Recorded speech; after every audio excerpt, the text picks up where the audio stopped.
Sayın seyirciler, bugün 28 Haziran 2020.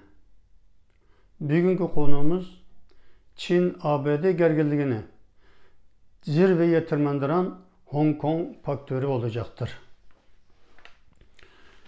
Bildiğiniz gibi 25 Haziran günü Amerika Senatosu Demokrat Parti ve Cumhuriyetçi Parti'ye işbirliğiyle de oy birliğiyle kabul etmesiyle Hong Kong özellik hukuku kanun tasarısı Senato'dan geçmiş oldu. Ayının 26'sında yani Birleşmiş Milletler Teşkilatı'nın kurulduğunun 75 yıllığı münasebetiyle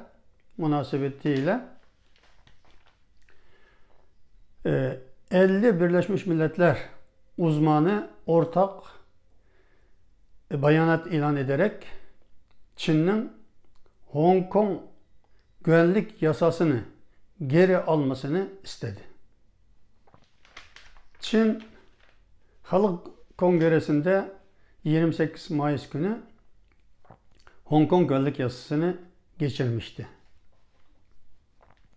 Şimdi bugün Haziran'ın 28'den 30'a kadar tekrar Halk Kongresi delegelerini toplayacak ve buna hakkında tekrar oylam okuyacak ve hemen yasayı Hong Kong'da uygulamaya sokacak. Hong Kong Çin için ve dünya için çok önemli. Hong Kong aslında küçük bir ada şehri. 1100 kvadrat kilometre kare toprak. 7,5 milyon nüfusa sahip. Hong Kong küçük bir yer ama çok büyük ekonomiye sahip. 1842'de İngiltere ile Çin hanedanı arasında Afyon Savaşı olduğunda yani Çin hanedanlığı İngilizlere bırakmıştı. Hong Kong bugün çok gelişmiş bir ekonomiye sahip. Hong Kong'un 2018 yılındaki milli geliri 490 milyar dolar. Kişi başına gelen milli gelir 65 bin Amerikan doları. Hong Kong gayrimenkul borsası 2017'de ki değeri 3,87 trilyon dolar Amerikan doları. Hong Kong nasıl bir finans merkezine dönüştü? Elbette bunun da bir tarafı var. Türkiye'de de şubeleri olan HSBC Bankası 1865 yılı 3 Mart'ta Hong Kong'da kuruldu. Yani İngilizler tarafından Hong Kong'da kuruldu. Bu bank aslında İngilizlerin Hindistan'da ürettiği afyonları Çin'e satan ve bu paraları finanse eden bir bank olarak ihtiyaçtan kurulmuştu. Yani HSBC Bank bir örnek olarak Asya'da ve dünyada bankacılıkın gelişmesini sağladı. Burada İngilizlerin müstemlikisi, sömürüsü durumuna düşmesi konuşurken birden aklıma Doğu Türkistan geldi. O günlerde Doğu Türkistan bağımsız, özgür, büyük bir devletiydi. Şimdi özgürlük bakımında bugün Hong Kong Çin komünizmi önündeki özgürlükünü koruyan ve korumaya çalışan tüm dünyanın tehlikeli din koruyan bir özgürlük kalesi olarak görülmektedir. Deng Xiaoping zamanının lideri Deng Xiaoping Yigo Liangzhi, Uşiniyan bu biyen diye dünyaya ilan etti. Yani bir devlet, iki sistem, Hong Kong sistemi 50 sene kadar değişmeyecek, dokunmayacak dedi. Ama şimdi 23 sene geçti, daha 27 sene var. Çin bu anlaşmanı yırttı, ayaklar altına aldı.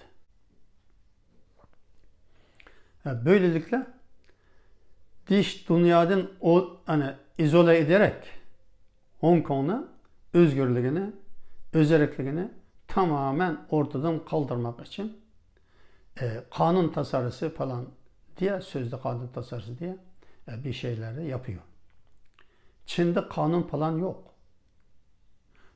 Eğer kanun olsaydı Doğu Türkistan'ın Şincan Özerk, Uygur Özerk bölgesi diye kendi verdiği 1955'te verdiği özerkliğinin ve bu konuda o zamanki Halk Kongresi yaptığı özerklik kanununu onu uygulayın diye Uygur aydını İlham Tohtu'nu Bülüçü diye ömür boyu hapse cezalandırmazdı. O özellik Çinlilere, yani göçmen Doğu Türkistan'a gelen Çinlilere verilen özellik. Oradaki Uygurların sadece Çin'e ajanlık yapmaktan, Çin'e birbirini ihbar etmekten başka yetkisi yok. Orada yetkisi olan, var diyen insanlar. Çin Komünist Partisi neden Hong Kong'un özgürlüğünden korkuyor? Çin asas korkusu Hong Kong'un özgürlüğü değil. Bu özgürlük havasının Çin ana karasına ulaşması ve Hong Kong'un Çin'deki 1,5 milyar köleleştirilmiş insana ilham kaynağı olması. Çin bunundan korkuyor. Bu yüzden Hong Kong'a müdahale ediyor ve Hong Kong'daki ateşini bir an önce ne pahası olsun Hong Kong'dan bir binalar mazarlığı dönüşse bile, yani Hong Kong tamamen yok olsa bile Çin Komünist Partisi kendi güvenliği için Hong Kong'u yok etmek istiyor. Bu yüzden Hong Kong'dan korkuyor. Hong Kong'u eğer Çin Komünist ordusu ele geçirirse ondan sonraki adım Tayvan olacaklarla. Şimdi Tayvan'ı ele geçirmenin, silahlı ele geçirmenin peşinde. Bu daha da tehlike yaratacak. Yani tüm Asya Pasifik bölgesine. Yani Çin'in niyeti daha kötü. Eğer Tayvan'ı alabildi mi ondan sonra batıya yönelecek. Kazakistan, Kırgızistan, Özbekistan, Türkmenistan hiçbiri kalmayacak. Hazar Denizi kıyasına kadar gelecek. Şimdi biraz önce Hong Kong'un bir finans merkezi olduğunu söyledik. Hong Kong'a giren yabancı sermayenin, yani 40 seneden beri Çin'e giren yabancı sermayenin %90'ı önce Hong Kong'a giriyor. Hong Kong'da hukuki güvenceye kendini, bu sermaye kendini hukuki güvenceye aldıktan sonra Çin'e transfer ediliyor. Çin'den yapılan ihracatın %70'i Hong Kong üzerinden ihracat yapılıyor. 40 seneden beri böyle. Değişmedi. Şimdi Çin Merkez Bankası'nın rezerv kaynaklarının %70'i Hong Kong dolarından oluşuyor. Yani Hong Kong Çin'e bu kadar önemli katkı sağlamasına rağmen Çin Hong Kong'u yok etmek istiyor. Eğer Hong Kong olmasaydı bugünkü Çin'in gelişmesi olmazdı. Teknolojide, sanayide, yönetim becerisinde bu kadar hızlı ilerleyemezdi. Sadece özgürlüğünü savunduğu için Çin'e karşı her sene Tiananmen katliamını, o katılgan öğrencileri hatırlamak için her sene 4 Haziran'da milyonlarca insanın bir araya gelip orada gösteri yapması. Bunlar Çin'i çok korkutuyor. Yani Çin Komünist Parti bundan çok korkuyor. Şimdi Çin'i caydırmak için, Çin Komünist Partisi'ni caydırmak için Amerika, Avrupa Birliği ve insan hakları örgütleri çok ciddi faaliyetlerini yürütüyor. Ama Çin'in umurunda değil. Çin Komünist Parti yapacağını yapacak. Yani Amerika'da Hong Kong için Çin'le askeri savaşa girmeyi göze alamayacağını Çin çok iyi biliyor. Yani bu yüzden Amerika ne yapmalı?